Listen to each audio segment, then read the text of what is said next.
เราสองคนต้องแม่นความหักตัวขาวเหมือนในละครโดยความหักของเราจะเหมือนความหักตัวขาวเหมือนในละครและจะเป็นความหักที่ยืนยงและมั่นคงตลอดไปว่าแล้วอย่าเปลี่ยนเด้อโดยบ่เปลี่ยนแน่นอนนี่อะไรบ่โดยสัญญา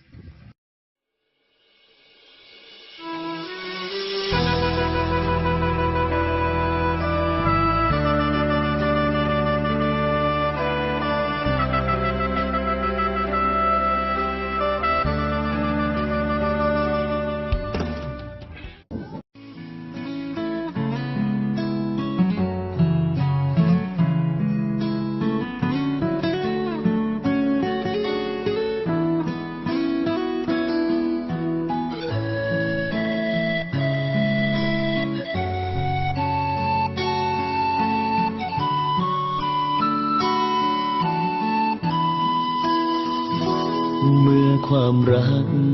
วันนั้นมันเคยทำร้ายใจเจ็บปวดลึกแค่ไหนก็ทนเอา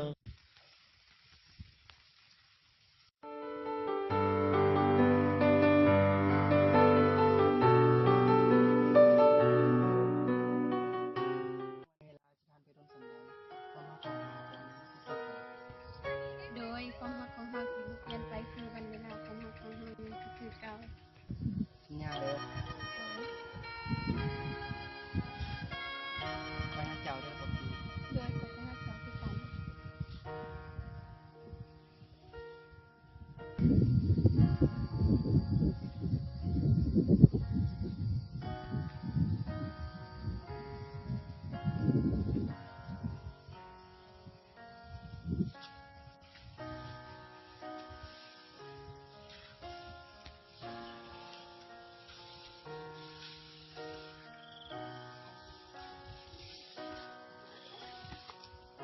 กันค่อยแล้วนะคนเนาะ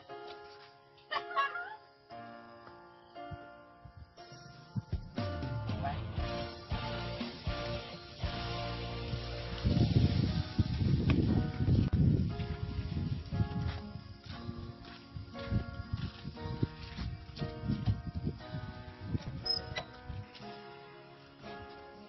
จับดีๆเด้อ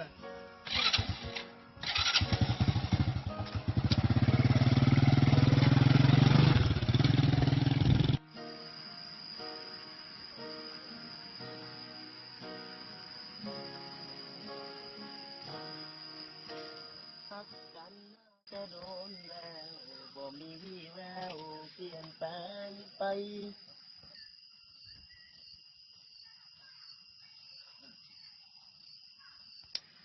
ตั้งแต่ทางนี้แต่กี่ไงเจ้ามีแฟนแล้ว โดยความมีอีดี อันสั้นกับใบ ไปใส่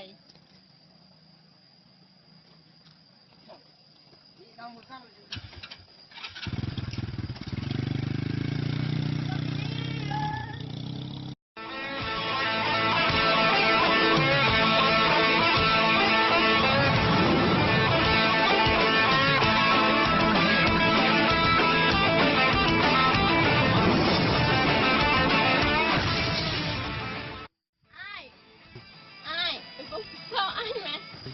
ซองอายเป็นยัง เห็นขี่รถไปกับผู้บ่าว ฮะจะใส่ไปไป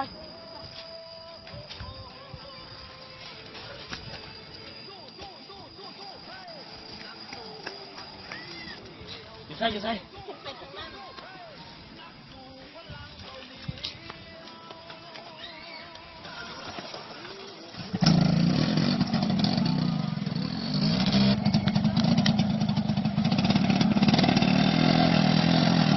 ฟี่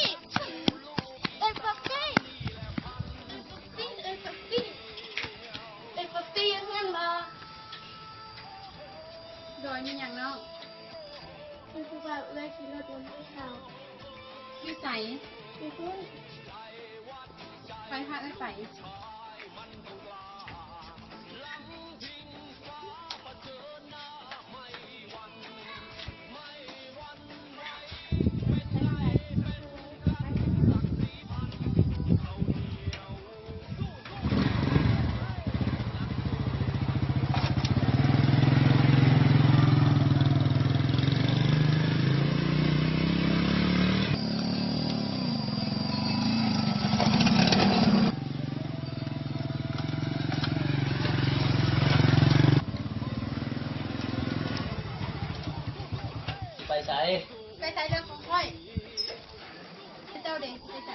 คอยสไปบอกพี่สาวไป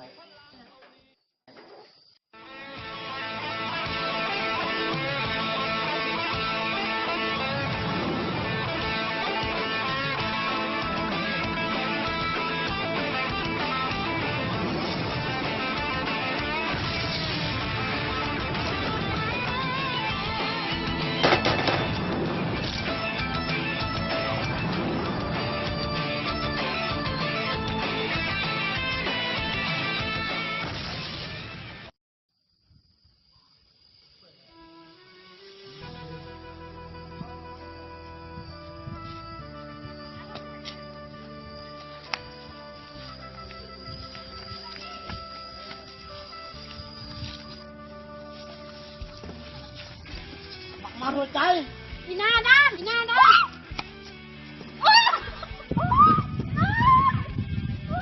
มาหัวใจ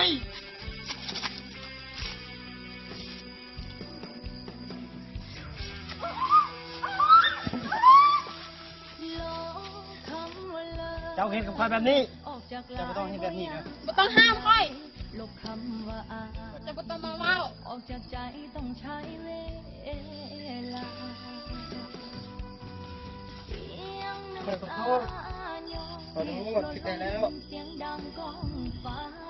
อายมาสั่งบอกลาทั้งที่ยังหักกัน ขอโทษ ใจ ขอโทษแต่มันเอาความรู้สึกไปทางใดไปหักตายในมือใด เก็บความช้ำต้องเติมบาดแผลกลายเป็นคนแพ้อายบอกแค่บ่เหลือ หรือไร เจ้าเห็นแบบนี้ เขาอยู่กับเจ้ามันบ่ได้มีอย่างดีขึ้นเลย